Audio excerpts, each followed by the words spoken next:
Hello friends, जय जगन्नाथ। आपण मैंने समस्त को मो चैनल को वेलकम। तो चलतु स्टार्ट करवा सहज एवं सरल रोसई tips, cooking tips, kitchen tips. Number 1, जदि आपणकर पांपड़ नरम होगापी चाहूँगी ताहले पांपड़ रखुवा जार किसी मेथीदाना रखु। एपरी कले पांपड़ पूरा फ्रेश रही थाए। नंबर 2, दिन में गोटे थर डालचीनी और अदा मिशा चा पिंतु। यह द्वारा इम्यून सिस्टम मजबूत होता है, ता सहित कफ समस्या दूर होता है। नंबर 3, तेजपत्र लुण और ता सहित किसी पानी मिसाई फुटाई दिंतु एवं जो जगार आपण पिंपुड़ी देखुंत ठीक से स्थान में स्प्रे कर दिंतु। देखिए पिंपुड़ी से स्थान अति शीघ्र चलीजे। नंबर 4, ग्रेवी पाई बटा मसला को सर्वदा कम आंचरे रोसई करंतु, जहाद्वारा कि ग्रेवीर रंग एवं स्वाद आहुरी अधिक बढ़ी जाए। नंबर 5, 1 ग्लास अंगूर जूस रे 2 चामच महू मिसाई पीले रक्तर कमी दूर होता है। नंबर 6, सूप को अधिक गाढ़ा करने हेले कॉर्नफ्लोर बदल में गोटे ब्रेड खंड दिंतु। देखिए सूप गाढ़ा होगा सहित अधिक स्वादिष्ट होता है।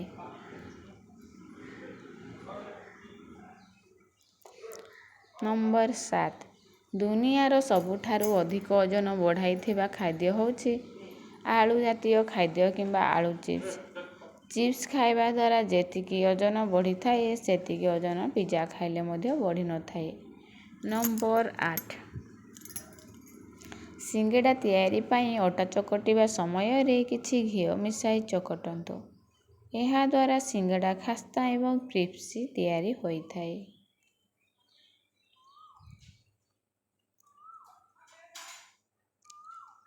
चैनल जो मैंने नुआ अच्छा लाइक शेयर कमेंट करने को जमार भूलें। चैनल जो मैंने नुआ अच्छा प्लीज चैनल को सब्सक्राइब करने।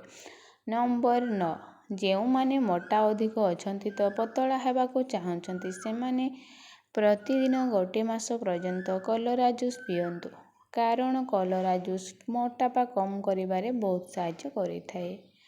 नंबर 10, तरकारी पाई पियाज एवं टमाटो को ग्राइंडिंग करने समय रे किछि पनीर मिसाई ग्राइंडिंग करी भल भाव में मसला रे कसंतु। एपरी कले तरकारी स्वादिष्ट होगा सहित रसयुक्त होता है।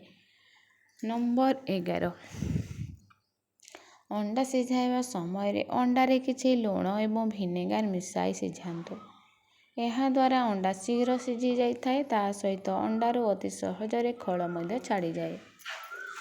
नंबर 12, जेते भी आपण तरकारी किंबा डाली रोसई करूछंती तो तेबे सेथिरे किछि चीनी मिसांतु। यह द्वारा आपणकर डाली एवं तरकारी टेस्ट 2 गुण बढ़ी जाए।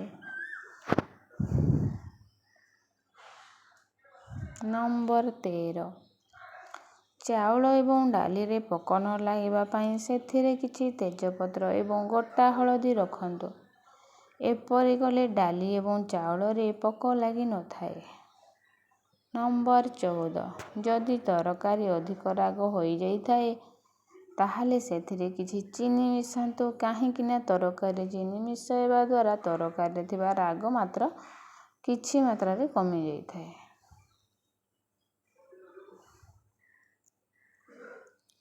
नंबर 15, चा पी सारिबा परे तुरंत पानी पियंतु नहीं, यह शरीर पाई बहुत क्षतिकारक होता है।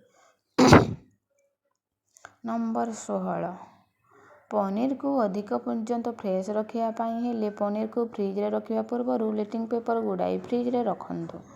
नंबर 17, जदि भजारे अधिक लुण होता है ताहले सेथिरे 2 चामच बेसन मिसांतु।